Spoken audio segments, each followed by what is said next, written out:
ഉദ്ഘാടനം ചെയ്തപ്പോൾ അന്ന് കാര്യാലയം റെയ്ഡ് ചെയ്തു. പ്രധാനപ്പെട്ട ചില പ്രവർത്തകരെ കാര്യാലയ പ്രമുഖൻ മോഹൻജിയെ കോൺഫിഡൻഷ്യലായിട്ട് കീപ്പ് ചെയ്യേണ്ട ആളുകളെ ഏൽപ്പിച്ചിരുന്നു. ആ 3 കത്തുകളുടെ മുഴുവനും ഞാൻ ഇവിടെ പറയാൻ ഉദ്ദേശിക്കുന്നില്ല. ഇന്ദിരാഗാന്ധിയുടെ സമനില തെറ്റിയതുപോലെ തോന്നുന്നു. അതുകൊണ്ട് നമ്മുടെ നേരെയും ഇത് വന്നേക്കാൻ ചാൻസ് ഉണ്ട്. കഴിഞ്ഞാൽ വണ്ടികളൊക്കെ ഇങ്ങനെ ചീറിപ്പാഞ്ഞ് പോകും, പോലീസ് വണ്ടികൾ സിറ്റിയിൽ പ്രത്യേകിച്ച് ആൾക്കാരെ പിടിച്ചുകൊണ്ടുപോകും. പിടിച്ചുകൊണ്ടുപോയി ചിലപ്പോൾ പിറ്റേ ദിവസം വിടുള്ളൂ. എന്തിനാണെന്നൊക്കെ ചോദിച്ചിട്ട് വെറുതെ അവർ ഹരാസുകയൊക്കെ ചെയ്യുന്നുണ്ട്. മരണം സംഭവിക്കാം എന്നുള്ളതാണ്.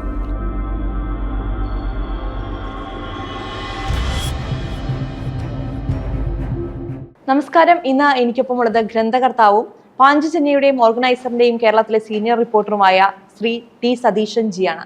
സതീശൻ ജി, നമസ്കാരം. നമസ്തേ. നമുക്കറിയാം, അടിയന്തരാവസ്ഥ കാലഘട്ടം പിന്നിട്ടിട്ട് 50 ആണ്ട് തികയുകയാണ്. ആ ഇരുണ്ട കാലത്തെ എങ്ങനെയാണ് ഭാരതം നേരിട്ടത്, അല്ലെങ്കിൽ അതിനെ ചെറുത്തു നിന്നത് എന്നാണ് സതീശൻ ജിക്ക് തോന്നുന്നത്? അടിയന്തരാവസ്ഥ പ്രഖ്യാപനം വരുന്നത് നമുക്കെല്ലാം അറിയുന്ന പോലെ 25 ജൂൺ മിഡ് നൈറ്റ് ആണ് 1975. ആ ദിവസം രാഷ്ട്രീയ സ്വയംസേവക സംഘം, അതായത് RSSൻ്റെ കേരളത്തിൽ ആദ്യമായിട്ട് സ്വന്തം പ്രാന്ത കാര്യാലയം, സ്റ്റേറ്റ് ഓഫീസ്, അതിൻ്റെ ഇനോഗ്രേഷൻ 26 മോർണിംഗിനായിരുന്നു. അപ്പോൾ അതിനോടനുബന്ധിച്ച് എല്ലാ വർഷവും നടക്കുന്നത് പോലെ ഒരാഴ്ച നീണ്ടു നിൽക്കുന്ന പ്രചാരകന്മാരെ, മുഴുവൻ സമയ പ്രവർത്തകരുടെ ബൈടെക് ഒരാഴ്ച നീണ്ടു നിൽക്കുന്ന ഉണ്ടായിരുന്നു. അപ്പോൾ ഞാനൊക്കെ അന്ന് ഒരു വളരെ യങ് ആളാണ്. അപ്പോൾ ആ പരിപാടികളുടെ സഹായികളായിട്ട് അവിടെയുള്ള ആൾക്കാരാണ്, പ്രബന്ധക് എന്ന് പറയും സംഘത്തിൻ്റെ ഭാഷയിൽ. അപ്പോൾ അന്ന് പത്രത്തിൽ വന്നെങ്കിലും അതിൻ്റെ ഇത്ര ഗൗരവം മനസ്സിലായില്ല. അടിയന്തരാവസ്ഥ പ്രഖ്യാപിച്ചത് രാവിലെ പത്രത്തിൽ കണ്ടു, ഗൗരവം മനസ്സിലായില്ല. പക്ഷേ പകല് പിന്നീട് നമ്മുടെ പി നാരായൺജിയുടെ ഒരു ട്രാൻസിസ്റ്റർ റേഡിയോ ഉണ്ടായിരുന്നു. അദ്ദേഹത്തിൻ്റെ റേഡിയോയിൽ അദ്ദേഹം ടീ ബ്രേക്ക് സമയത്തൊക്കെ ന്യൂസ് കേൾക്കുമ്പോൾ BBC എന്നാണ് കാര്യങ്ങൾ അറസ്റ്റ് നടക്കുന്നതൊക്കെ. അപ്പോൾ അതുകൊണ്ട് 2 ദിവസം കൊണ്ട് ആ ബൈറ്റൊക്കെ പിരിച്ചുവിട്ടു. മറ്റ് പ്രചാരകന്മാരായ ആൾക്കാരുടെ, മുഴുവൻ സമയ പ്രവർത്തകരുടെ പ്രചാരകന്മാരുടെ അണ്ടർഗ്രൗണ്ടിൽ പോകാനും അതാത് സ്ഥലങ്ങളിൽ പ്രവർത്തിക്കുന്ന സാന്നിധ്യ പ്രവർത്തകർ, സ്വന്തം സ്ഥലങ്ങളിൽ പ്രവർത്തിക്കുന്ന, അന്ന് ഞാൻ അതിൽ പെടും, ഞങ്ങളുടെയൊക്കെ സ്വന്തം സ്ഥലങ്ങളിൽ പബ്ലിക്കായിട്ട് നിൽക്കാനും നിർദ്ദേശം വന്നു. അപ്പോൾ പ്രചാരകന്മാർ വീടുകളിൽ, കാര്യാലയങ്ങളിൽ താമസിക്കുക, വീടുകളിൽ താമസിക്കാൻ നിർദ്ദേശമൊക്കെ ആയിരുന്നു. അതനുസരിച്ച് പ്രചാരകന്മാർ കേരളത്തിൻ്റെ നാനാഭാഗങ്ങളിലൊക്കെ അവരുടെ നിശ്ചയിച്ച സ്ഥലങ്ങളിലേക്ക് പോയി സ്ഥാനിക പ്രവർത്തകർ അവരുടെ നാടുകളിൽ പ്രവർത്തനം ആരംഭിച്ചു. അപ്പം 28-ാം തീയതി ആയപ്പോഴേക്കും അവർ റെയ്ഡൊക്കെ തുടങ്ങി. അത് അവർ RSSനൊന്നും ചെയ്തിട്ടുണ്ടായിരുന്നില്ല. എറണാകുളത്തെ ഈ പുതുതായിട്ട് ഉദ്ഘാടനം ചെയ്ത പ്രാന്ത കാര്യാലയം റെയ്ഡ് ചെയ്തു. പ്രധാനപ്പെട്ട ചില പ്രവർത്തകരെ, കാര്യാലയ പ്രമുഖൻ മോഹൻജി, അന്നത്തെ ജില്ലാ പ്രചാരകൻ CK ശ്രീനിവാസൻ, ABVPയുടെ അന്നത്തെ state organisation secretary KG Venugopal, ഇവരെയൊക്കെ അറസ്റ്റ് ചെയ്തു. പിന്നെ കൂട്ടത്തിൽ അടുത്ത കുക്കിനെ അറസ്റ്റ് ചെയ്തു. അപ്പോൾ നമുക്ക് എന്തോ something is going to happen എന്നുള്ളൊരു വിഷമം, ഒരു ചിന്ത വന്നില്ല. എന്താണെന്ന് അപ്പോഴും അറിയില്ല. അതിനുശേഷം ജൂൺ 30-ന് സംഘത്തിൻ്റെ സർസംഘചാലക്, അന്നത്തെ സർസംഘചാലക് ശ്രീ ബാലാസാഹബ് ദേവറസിനെ നാഗ്പൂർ റെയിൽവേ സ്റ്റേഷനിൽ വെച്ച് അറസ്റ്റ് ചെയ്തു. അദ്ദേഹം ഡൽഹിയിൽ സംഘത്തിൻ്റെ സംഘശിക്ഷാ വർഗം കഴിഞ്ഞ് തിരിച്ചു വരുന്ന സമയത്താണ്. അത് അറസ്റ്റ് ചെയ്തപ്പോൾ തന്നെ നമുക്ക് ഏകദേശം മനസ്സിലായി, ഇത് അടിയന്തരാവസ്ഥ വെറും രാഷ്ട്രീയ പാർട്ടിക്കാരുടെ മേലെ മാത്രമല്ല, അത് സംഘത്തിൻ്റെ നേരെ തിരിയും എന്നുള്ളത്. ഇപ്പോൾ ദേവറസ്ജി അന്ന് അറസ്റ്റ് ചെയ്യപ്പെടുന്നതിന് മുൻപ് ഡൽഹിയിൽ വെച്ചിട്ട്, നാഗ്പൂർ വെച്ച് അറസ്റ്റ് ചെയ്യപ്പെടുന്നത്, ഡൽഹിയിൽ നിന്ന് പുറപ്പെടുന്നതിന് മുമ്പ് 3 ലെറ്റേഴ്സ് എഴുതിയിട്ട് വളരെ കോൺഫിഡൻഷ്യലായിട്ട് കീപ്പ് ചെയ്യേണ്ട ആളുകളെ ഏൽപ്പിച്ചിരുന്നു. ആ 3 കത്തുകളുടെ മുഴുവനും ഞാൻ ഇവിടെ പറയാൻ ഉദ്ദേശിക്കുന്നില്ല, ടൈം പോകും. ഞാൻ അതിൻ്റെ ഏറ്റവും ക്രക്സ് ആയിട്ട് കാര്യങ്ങൾ പറയാം. ഒരു ലെറ്ററിൽ അദ്ദേഹം പറഞ്ഞിരുന്നത്, ഇന്ദിരാഗാന്ധിയുടെ സമനില തെറ്റിയതുപോലെ തോന്നുന്നു. അതുകൊണ്ട് നമ്മുടെ നേരെയും ഇത് വന്നേക്കാൻ ചാൻസ് ഉണ്ട്. അത് കെയർ എടുക്കണം എന്നുള്ളത് ഒന്ന്. രണ്ടാമത്തെ അദ്ദേഹം പറഞ്ഞു, ഞാൻ അറസ്റ്റ് ചെയ്യപ്പെട്ടാൽ അന്നത്തെ സംഘത്തിൻ്റെ ഹയറാർക്കി സിസ്റ്റത്തിൽ 2ാം സ്ഥാനത്തുള്ള ജനറൽ സെക്രട്ടറിയാണ്, സംഘഭാഷയിൽ സർക്കാർ യോഗം എന്ന് പറയും, സർക്കാർ യോഗ ശ്രീ മാധവറാവ് മൂളയുണ്ട്. അദ്ദേഹം നിർദ്ദേശിക്കുന്ന മറ്റാരും പറയുന്നത് പോലെ സംഘടന മെഷീനറി ചലിക്കണം എന്ന് പറഞ്ഞു. അത് 2ാമത്തെ കത്ത്. ഇതെല്ലാം ഒരുമിച്ച് തന്നെയാണ്. 3ാമത്തെ കത്ത് ഇതിൽ പറയുന്നത്, ഇനി എങ്ങാനും സംഘത്തിനെ നിരോധിക്കുകയോ സംഘപ്രവർത്തനം തടസ്സപ്പെടുത്തുകയോ ചെയ്താൽ സംഘത്തിൻ്റെ അടിസ്ഥാന പ്രവർത്തനം എന്ന് പറഞ്ഞാൽ ഡെയിലി നടക്കുന്ന ശാഖയാണ്, 365 ദിവസം നടക്കുന്ന ശാഖാ പദ്ധതിയാണ്. ആ പദ്ധതി പരസ്യമായിട്ട് നടത്താൻ സാധിച്ചില്ലെങ്കിലും ഏതെങ്കിലും രൂപത്തിൽ ദിവസവും തമ്മിൽ കൂടുന്ന ഒരു സിസ്റ്റം, മെക്കാനിസം നമ്മൾ ഡിവൈസ് ചെയ്തെടുക്കണം എന്നുള്ളത്. അത് പല പേരിൽ, ഭജന മണ്ഡലം അല്ലെങ്കിൽ football club, carroms club, what ever name you can call it. അങ്ങനെ ചെയ്യണമെന്ന് അദ്ദേഹം ഈ എഴുത്തിൽ ആവശ്യപ്പെട്ടു. അങ്ങനെ അദ്ദേഹം 30-ന് അദ്ദേഹം അറസ്റ്റ് ചെയ്തു. യർവാദ സെൻട്രൽ പ്രിസണിലേക്ക് കൊണ്ടുപോയി മഹാരാഷ്ട്രയിൽ. അദ്ദേഹം പറഞ്ഞ പോലെ തന്നെ, അദ്ദേഹത്തിൻ്റെ പ്രൊഫറ്റിക് ആയിട്ട് പറഞ്ഞ പോലെ തന്നെ ജൂലൈ 4-ന് സംഘത്തിനെ നിരോധിച്ചു. നിരോധിക്കുന്നത് ജൂലൈ 4-ന് വൈകുന്നേരത്തെ ആകാശവാണിയിലെ വൈകുന്നേരം 6 മണിക്കുള്ള ഇംഗ്ലീഷ് ബുള്ളറ്റിനിലാണ് പറയുന്നത്. RSS, ജമാഅത്ത് ഇസ്ലാമി, അത് RSSനെ ബാലൻസ് ചെയ്യാൻ വേണ്ടി വേറെ ചില സംഘടനകളെ പേരിന് നിരോധിച്ചിട്ടുണ്ട്. ജമാഅത്ത് ഇസ്ലാമി, കുറേ മാവോയിസ്റ്റ് സംഘടനകൾ, ആനന്ദമാർഗ് ഗ്രൂപ്പ്, അവരൊക്കെ അറസ്റ്റ് നിരോധിച്ചിട്ടുണ്ടായിരുന്നു. അപ്പോൾ അത് ബാലൻസിങ് ആക്റ്റായിരുന്നു. ആ നിരോധനം മുതൽ കൂടുതൽ നമ്മുടെ നേരെയുള്ള പോലീസിൻ്റെ അതിക്രമങ്ങളും അറസ്റ്റും കൂടി വന്നു. അപ്പോൾ സംഘത്തിൻ്റെ ആളുകൾ എവിടെ കണ്ടാലും അറസ്റ്റ് ചെയ്യാം. ഇപ്പോൾ സാനിയ പ്രവർത്തകരെ പോലെ ഏതെങ്കിലും രൂപത്തിൽ അവരുടെ കയ്യിൽ മുൻപ് അഡ്രസ്സുള്ള ഒരാളാണെങ്കിൽ, വല്ല കേസിൽ പെടും, എന്തെങ്കിലുമൊക്കെ ആണെങ്കിൽ, സംഘർഷം ഉണ്ടെങ്കിലും അവരാണെങ്കിൽ അവർ അറസ്റ്റ് ചെയ്ത പോലത്തെ കാര്യങ്ങൾ വന്നു. അപ്പോൾ സാധാരണ സ്ഥലങ്ങളിൽ സാനിക പ്രവർത്തകർക്ക് പോലും സുരക്ഷിതത്വം ഇല്ലാത്തൊരവസ്ഥ വന്നിരുന്നു. പക്ഷേ ഈ ദിവസവും കൂടുക എന്നുള്ള ആ സിസ്റ്റം മുടങ്ങാതെ കൊണ്ടുപോകാനായിട്ട് അന്ന് സാധിച്ചു സംഘടനയ്ക്ക്. ഇപ്പോൾ നമ്മൾ എങ്ങനെ നേരിട്ടു എന്ന് പറയുമ്പോൾ അതിൻ്റെ ഒന്നാം ഘട്ടം അതാണ്.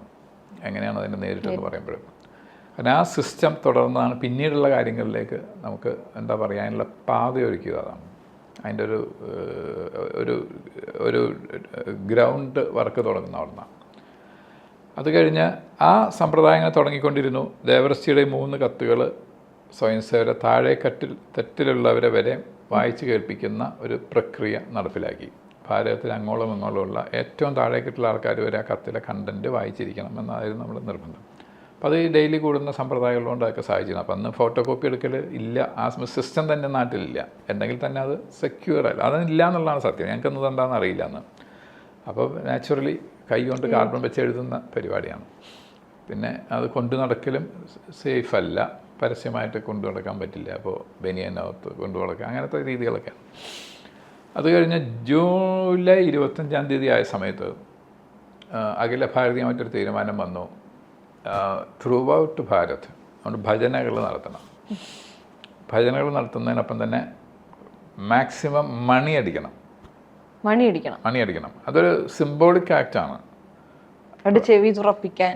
Yes, you are right.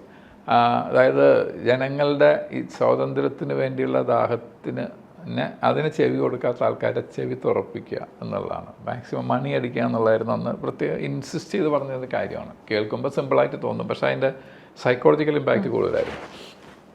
ആ കാര്യങ്ങൾ നടന്നു. അതോടൊപ്പം തന്നെ ഇനി എന്ത് ചെറുത്തുനിൽപ്പ്, റെസിസ്റ്റൻസ്, അല്ലെങ്കിൽ അതിനുള്ള ഫൈറ്റ് എങ്ങനെ വേണമെന്നുള്ളതിനെപ്പറ്റി ചിന്തകൾ വന്നിരുന്നു. അപ്പോൾ സ്വാഭാവികമായിട്ട് പലതരത്തിലുള്ള ചിന്തകളുണ്ടായിരുന്നു. അത് നാച്ചുറലാണ്. ഒരു പ്രസ്ഥാനത്തിൽ പലർക്കും പല അഭിപ്രായങ്ങളും വരും, സ്വന്തം ബുദ്ധിയിൽ പിന്നെ അത് ഒന്ന് ചേർന്ന് ആലോചിക്കുമ്പോഴാണല്ലോ അവസാനം ഒരു തീരുമാനം, ഒരു തീസിസിലെത്തുക. അപ്പോൾ ആ നിലയ്ക്ക് ചിന്തിക്കുമ്പോൾ ചില ആൾക്കാർക്ക് ഇത് യാതൊരു ജനാധിപത്യ ബോധമില്ലാത്ത ഗവൺമെൻറ്, ഫാസിസ്റ്റ് ഗവൺമെൻറ്, ഇന്ദിരാഗാന്ധിക്കും ജനാധിപത്യത്തിനോട് യാതൊരു പ്രതിബദ്ധതയില്ല. അവർ കുടുംബവാഴ്ച അല്ലെങ്കിൽ കുറച്ച് കിച്ചൺ ക്യാബിനറ്റ് ചുറ്റുകൊണ്ട് അവർ വിചാരിക്കുന്നു, നടക്കുന്നു. അപ്പോൾ അങ്ങനെ വരുമ്പോൾ ഇതിനെ ഒരു സമാധാനപരമായിട്ട് നേരിട്ടാൽ എന്തെങ്കിലും പ്രയോജനം ഉണ്ടാകുമോ എന്ന് ചിന്തിക്കുന്നവരുണ്ടായിരുന്നു പ്രസ്ഥാനത്തിൽ. അത് താഴേക്കടയിൽ മാത്രമല്ല, തലപ്പത്തും ഉണ്ടായിരുന്നു. നേരെ മറിച്ച് സമാധാനപരമായിട്ട് ശ്രമിച്ചൂടെ എന്ന് ചിന്തിക്കുന്നവരും ഉണ്ടായിരുന്നു. ആയുധങ്ങൾ എടുക്കാൻ തയ്യാറായവരുണ്ട് എന്നുള്ളതാണ്. തയ്യാറായവരുണ്ടായിരുന്നു. ഒന്ന് വേണ്ടി വന്നാൽ സംഘടന പറഞ്ഞാൽ തയ്യാറാണെന്നുള്ളവരുണ്ടായിരുന്നു. ആ സമയത്ത് ഞാൻ ഓർക്കുന്നു, സംഘത്തിൻ്റെ വളരെ പ്രധാനപ്പെട്ട സാനിക പ്രവർത്തകർ, അത് സംഘത്തിൻ്റെ ഹൈറാർക്കി സിസ്റ്റത്തിൽ ജില്ലയ്ക്ക് തൊട്ട് താഴെയുള്ള ചുമതലയിലാണ് ഞാനന്ന് നിൽക്കുന്നത്, ഖണ്ഡ് കാര്യവാഹം എന്നൊക്കെ പറയും. അപ്പോൾ ഞങ്ങളുടെയൊക്കെ ചില രഹസ്യമായ ബൈഠക്കുകളിൽ പറഞ്ഞിരുന്നത്, അങ്ങനൊരു തീരുമാനം വന്നാൽ നടപ്പിലാക്കാൻ പറ്റിയ ആളുകളുടെ ലിസ്റ്റ് തയ്യാറാക്കണമെന്നുണ്ടായിരുന്നു. അതായത് വേണ്ടി വന്നാൽ ഒരു കല്ലേറ്, അല്ല കൊല്ലുക എന്നുള്ളതൊന്നുമല്ല, ഒരു പരിപാടി നടക്കുമ്പോൾ കല്ലെറിയോ അതുപോലത്തെ കാര്യങ്ങൾ, അങ്ങനെ അതുപോലെ പോസ്റ്റർ എഴുതി തയ്യാറാക്കി കൊണ്ടൊട്ടിക്കാൻ ധൈര്യമുള്ള ആൾക്കാർ. അതേസമയം നമുക്ക് ഫണ്ട് വേണ്ടി വരും, അതിന് തയ്യാറാവുന്ന ആൾക്കാർ, അതേസമയം സംഘടനാ സംവിധാനം കൊണ്ടുപോകുന്ന ആൾക്കാർ, ഇങ്ങനെ 4 തരത്തിലുള്ള ആൾക്കാർ ലിസ്റ്റ് എടുക്കണമെന്ന് വരെ അന്ന് തീരുമാനമുണ്ടായിരുന്നു. പക്ഷേ ഈ തീരുമാനമൊക്കെ ഉണ്ടെങ്കിലും അന്ന് സംഘത്തിൻ്റെ പ്രവർത്തകർ പലതരത്തിലുള്ള ജോലിയിലിരിക്കുന്നവരുണ്ട്. മിലിറ്ററിയിലുണ്ട്, പോലീസിലുണ്ട്, IAS-കാരുണ്ട്, അധ്യാപകരുണ്ട്, അല്ലെങ്കിൽ ധാരാളം തൊഴിലാളികളുണ്ട്. All walks of human life in Bharat. അവിടെ എല്ലാവരും സംഘത്തിൻ്റെ ആളുകളുണ്ട്, ആ കാലത്തും 50 കൊല്ലം മുൻപും. അപ്പോൾ സ്വാഭാവികമായിട്ട് ജയിലിലും നമുക്ക് അങ്ങനത്തെ ആളുകൾ ഉണ്ടായിരുന്നു, അവിടെ അനുഭവമുള്ളവർ. അതുകൊണ്ട് യർവാദ സെൻട്രൽ ജയിലിൽ ദേവറസ്റ്റി കിടക്കുമ്പോൾ അദ്ദേഹവുമായിട്ട് പുറത്തുള്ളവർക്ക് ഒരു കമ്മ്യൂണിക്കേഷൻ ഉണ്ടാകുന്ന ഒരു സിസ്റ്റം നമുക്ക് എസ്റ്റാബ്ലിഷ് ചെയ്യാൻ സാധിച്ചു. ഇവിടെയുള്ള ചില തീരുമാനങ്ങൾ അദ്ദേഹത്തിന് അറിയിച്ചിട്ട് അഭിപ്രായം അറിയിക്കാം, അദ്ദേഹത്തിൻ്റെ അഭിപ്രായം നമുക്ക് കിട്ടും, ഇത് തരത്തിലുള്ള. ആ സമയത്ത് അദ്ദേഹം വളരെ ക്ലിയർ കട്ടായിട്ട് പറഞ്ഞു, ഭാരതത്തിലെ ജനങ്ങൾ ഒരിക്കലും ഹിംസയെ സ്വീകരിക്കുന്നവരല്ല. അഹിംസാത്മകമായിട്ടുള്ള സമരം മാത്രമേ ഭാരതത്തിലെ ജനങ്ങൾ സ്വീകരിക്കുള്ളൂ. ഭാരതത്തിലെ ജനങ്ങളുടെ മൈൻഡ് സെറ്റാണ്, സൈക്കോളജി, അവരുടെ മൈൻഡ് സെറ്റ് അങ്ങനെയാണ്. മറ്റൊരു സ്ഥലങ്ങളിലെ പോലെ സിവിൽ വാറും അങ്ങനെയൊക്കെ ചെയ്തുള്ള ശീലമുള്ളവരല്ല നമ്മൾ, അങ്ങനത്തെ സ്വഭാവമല്ല. നമ്മൾ വേദം ഉപനിഷത്തിനൊക്കെ അടിസ്ഥാനമായുള്ളൊരു സനാതനധർമ്മത്തിൽ വിശ്വസിക്കുന്ന ഒരാൾക്കാർ. അപ്പം അങ്ങനെ ഒരു പറഞ്ഞപ്പോൾ ദേവറസ്റ്റിയുടെ ക്ലിയർ കട്ടായിട്ടുള്ള ഈ മെസ്സേജ് വന്നപ്പോൾ നമ്മൾ പിന്നെ സത്യാഗ്രഹം വേണമെന്നുള്ള തീരുമാനം വന്നു. സത്യാഗ്രഹത്തിൽ കൂടെ മുന്നോട്ട് പോകും. ആ സമയത്ത് ആദ്യം തന്നെ ഒരു സിംബോളിക്കായിട്ട് എല്ലാ രാഷ്ട്രീയ പാർട്ടിക്കാരുടെ ആൾക്കാരും ചേർന്നിട്ട് ചില സത്യാഗ്രഹങ്ങളൊക്കെ ചെയ്തിട്ടുണ്ട്. എ കെ ഗോപാലൻ അറസ്റ്റ് വരിച്ചിട്ടുണ്ട്, ഒ രാജഗോപാൽ അറസ്റ്റ് വരിച്ചിട്ടുണ്ട്, കെ ജി മാരാർജി അറസ്റ്റ് വരിച്ചിട്ടുണ്ട്, അങ്ങനെയൊക്കെ ചെയ്തിട്ടുണ്ട്. അതൊരു ഒരു തീരുമാനം എന്ന് പറഞ്ഞാൽ എന്താണ് ഇനിയുള്ള ഒരു വൈഡ് റേഞ്ചിലുള്ള ഒരു ലാർജർ സ്കെയിലുള്ള തീരുമാനം വരുന്നതിന് മുമ്പുള്ള ഒരു കാര്യം വരുന്നത്. പക്ഷെ പിന്നീട് വരാൻ പോകുന്ന വളരെ കാര്യമായിട്ട് ഈ നിലയ്ക്കുള്ള ഒരു തീരുമാനം. അതിനോടൊപ്പം തന്നെ പോസ്റ്ററെങ്കിലും നമുക്ക് എത്രത്തോളം നമുക്ക് സക്സസ് ആവാമെന്ന് നമുക്ക് അറിയില്ല. കാരണം രാത്രി മുഴുവൻ ഒരു 10 മണിയായി കഴിഞ്ഞാൽ വണ്ടികളൊക്കെ ഇങ്ങനെ ചീറിപ്പാഞ്ഞ് പോകും, പോലീസ് വണ്ടികൾ സിറ്റിയിൽ പ്രത്യേകിച്ച്. ആൾക്കാരെ പിടിച്ചുകൊണ്ടുപോകും, പിടിച്ചുകൊണ്ടുപോയി ചിലപ്പോൾ പിറ്റേ ദിവസം വിടുള്ളൂ. എന്തിനാണെന്നൊക്കെ ചോദിച്ചിട്ട് വെറുതെ അവർ ഹരാസുകയൊക്കെ ചെയ്യുന്നുണ്ട്. അപ്പോൾ പോസ്റ്റർ കൊണ്ടുപോവുക, പശയൊക്കെ ചൊട്ടിക്കുക എന്ന് പറയുന്നത് not that simple as we think now. അപ്പോൾ അതിൻ്റെ ഒരു പൈലറ്റ് പ്രോഗ്രാം എന്നുള്ള നിലയ്ക്ക് 75 ഒക്ടോബർ 2-ാം തീയതി ഗാന്ധി ജയന്തി വരുന്നു.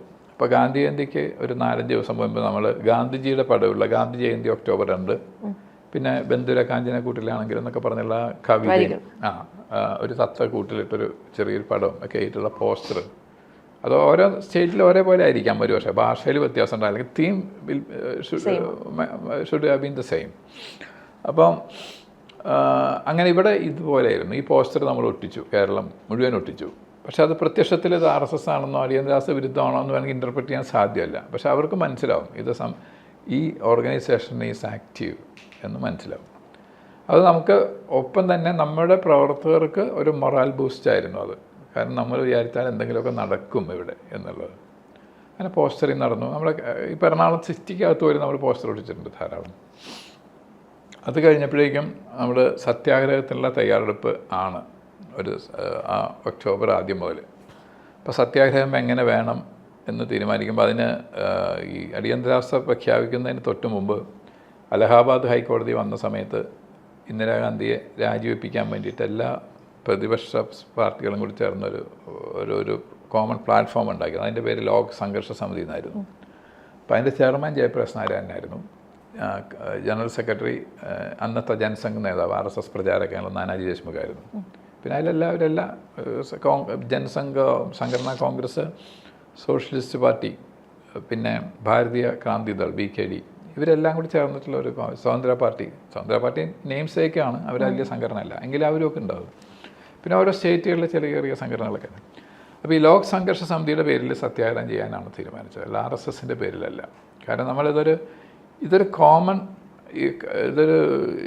It is for the interest of the country, not for the interest of an organisation. അല്ലെങ്കിൽ RSSൻ്റെ നിരോധനം പിൻവലിക്കുക എന്നുള്ളതല്ല നമ്മുടെ അവിടുത്തെ ലക്ഷ്യം, മറിച്ച് ജനാധിപത്യം പുനഃസ്ഥാപിക്കുക എന്നുള്ളതാണ്, റെസ്റ്റോറേഷൻ ഓഫ് ഡെമോക്രസി. അത് നാച്ചുറലി RSS നിരോധനം പിൻവലിക്കുക അതിൻ്റെ ഭാഗമായിട്ട് വരും. അപ്പോൾ അങ്ങനെ ഒരു തീരുമാനമായിരുന്നതുകൊണ്ട് ലോക സംഘർഷ സമിതിയുടെ പേരിൽ സത്യാഗ്രഹം ചെയ്യാൻ തീരുമാനിച്ചു. അന്ന് ലോക സംഘർഷ സമിതിയുടെ കേരളത്തിലെ കമ്മിറ്റിയുടെ ചെയർമാൻ പ്രൊഫസർ MP മൻമോഹൻ സാറായിരുന്നു. അദ്ദേഹം RSSകാരനോ ജനസംഘക്കാരനോ ഒന്നുമല്ല, സർവോദയ നേതാവാണ്, ഗാന്ധിയനായിരുന്നു, മദ്യനിരോധനം അത്തരം കാര്യങ്ങളൊക്കെ നടക്കുന്ന ഒരു ആളായിരുന്നു. അപ്പോൾ അദ്ദേഹം ചെയർമാനായിരുന്നു. അപ്പോൾ സത്യാഗ്രഹത്തിന് വേണ്ടിയിട്ട് നമ്മൾ തയ്യാറെടുപ്പ് തുടങ്ങി. ആ സത്യാഗ്രഹത്തിനുള്ള തയ്യാറെടുപ്പ് എന്ന് പറയുന്നത് ഒരുപക്ഷെ ലോകത്തിലെ തന്നെ ഈ റെസിസ്റ്റൻ്റ് മൂവ്മെൻറ്റിൻ്റെ ചരിത്രത്തിൽ അതൊരു യുണീക്ക് ആയിട്ടുള്ള ഒരു എന്താ പറയുക, ഒരു സമാനതകളില്ലാത്തൊരു സംഭവമായിരുന്നു. കാരണം നമ്മൾ ഒരു കാര്യം തീരുമാനിച്ചിരുന്നു, സത്യാഗ്രഹത്തിന് പോകുന്ന ആൾക്കാർ they should know what the consequences are going to be. എന്ത് നടക്കും, അവരുടെ ലൈഫിൽ എന്തും സംഭവിക്കാമെന്നുള്ള അവർ അറിയണം എന്നുണ്ടായിരുന്നു. അത് നമ്മൾ പലപ്പോഴും ഈ പുന്നപ്പുറ വയലാറിനൊക്കെ പറ്റിയിട്ട് ചിലപ്പോൾ ആളുകൾ പറഞ്ഞു കേട്ടിട്ടുണ്ട്, അവിടെ ഒന്നുമില്ല, തോക്കിനകത്ത് ഒന്നും ഉണ്ടാവില്ല, മുതിരയാണ്, നിങ്ങൾ കൊല്ലൊന്നുമില്ല എന്നൊക്കെ പറഞ്ഞിട്ട് ആളെ പോയി എന്നൊക്കെ അന്ന് പറഞ്ഞു കേട്ടിട്ടുണ്ട്. എനിക്ക് അതിൻ്റെ സത്യാവസ്ഥ അറിയില്ല, പക്ഷെ ഞാൻ പലതിനും വായിച്ചിട്ടുള്ള അങ്ങനെയാണ്. പക്ഷെ ഇതങ്ങനെയല്ല, you are going to lose everything എന്നവർ മരിക്കാൻ പോവുകയാണ്, മരിക്കാൻ പോകണമെന്നുള്ളതാണ്. സ്റ്റുഡൻ്റ് ആണെങ്കിൽ you are going to miss your education, അത് ബ്രേക്ക് ആവും. ജോലിക്കാരനാണെങ്കിൽ ജോലി പോകും. ഫാമിലി മാൻ ആണെങ്കിൽ നിങ്ങളിനി ഫാമിലിയെ ഇനി കാണാൻ പറ്റിയെന്ന് വരില്ല. And last line as you rightly set, മരണം സംഭവിക്കാം എന്നുള്ളതാണ്. അപ്പം അതിനൊരു കാരണമുണ്ടായിരുന്നു നമ്മൾ പറയാനായിട്ട്. ആ കാലത്ത്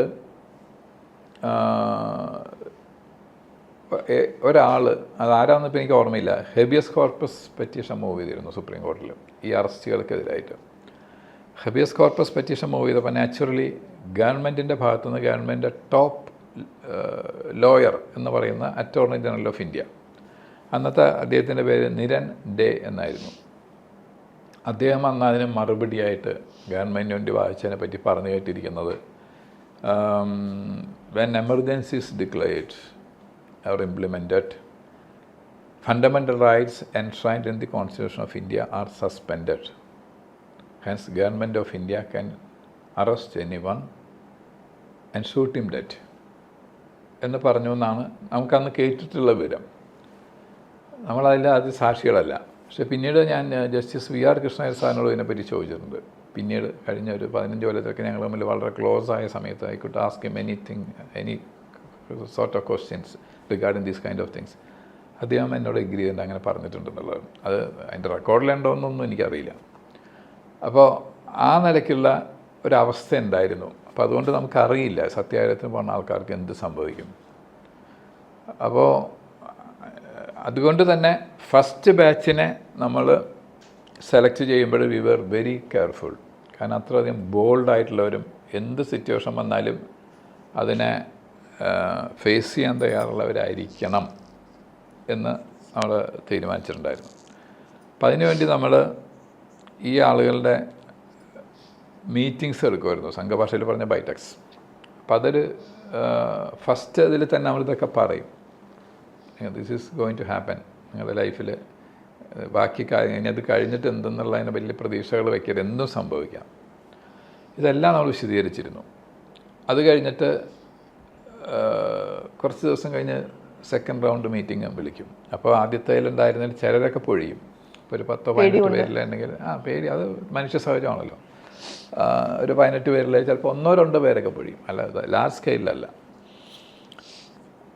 ആ സമയത്ത് നമ്മളിത് ആവർത്തിക്കുമായിരുന്നു. മൂന്നാമത്തെ റൗണ്ട് വന്ന സമയത്ത് നമ്മുടെ ഇത് ആവർത്തിക്കലും പ്രതിജ്ഞയും കൂടിയായിരുന്നു. അത് ഡോക്ടർ ഹെഡ്ഗവാറിൻ്റെയും ഗുരുജി ഗോൾവാൾക്കറുടെയും ഫോട്ടോ വെച്ചിട്ട് പ്രതിജ്ഞയിൽ എന്താണ് പറഞ്ഞിരുന്നത്? പ്രതിജ്ഞയിലെ എക്സാക്റ്റ് കാര്യങ്ങൾ എനിക്ക് ഓർമ്മയില്ല. പക്ഷേ ഇത് രാഷ്ട്രത്തിന് വേണ്ടിയുള്ള ഈ സമരത്തിൽ സ്വമനസ്സാലെ ഞാൻ ചേരാൻ തയ്യാറാണ്, അതിനു വേണ്ടിയുള്ള ഏത് ഭവിഷ്യത്തുകളും സഹിക്കാൻ ഞാൻ, അതാണ് അതിൻ്റെ എന്താ പറയുക, അതിൻ്റെ സാരം അതാണ്. എക്സാക്റ്റ് വാചകം എനിക്ക് ഓർമ്മയില്ല, അത് ഞാൻ കണ്ടെത്താൻ കുറേ ശ്രമിച്ചു, പക്ഷേ ആരുടെ അടുത്തും ഇല്ല അത്. അപ്പോൾ ഭഗവത്ധ്വജയൊക്കെ ഉയർത്തി വെച്ച് ഡോക്ടർ ഹെഡ്ഗവാർ ഗുരുജി ഗോൾവാൾക്കറുടെ ചിത്രങ്ങൾ മാലയാർത്തി വെച്ച് നിലവിളക്ക് കൊളുത്തി വെച്ചിട്ടായിരുന്നു പ്രതിജ്ഞ. അപ്പോൾ ഈ പ്രതിജ്ഞയ്ക്ക് ശേഷം അതാണ് ലാസ്റ്റ് റൗണ്ട്. അപ്പോൾ നമ്മളിന്നിപ്പോൾ TV ചാനലിലൊക്കെ റിയാലിറ്റി ഷോ അല്ലെങ്കിൽ സൗന്ദര്യ മത്സരം അല്ലാതെ നടക്കുന്നത്, ഇതിനൊക്കെ ഗ്രൂമിങ് എന്ന് പറയില്ലേ, അതുപോലുള്ള ഒരു ഗ്രൂമിങ് തന്നെയായിരുന്നു ഇത് നടന്നിരുന്നത്.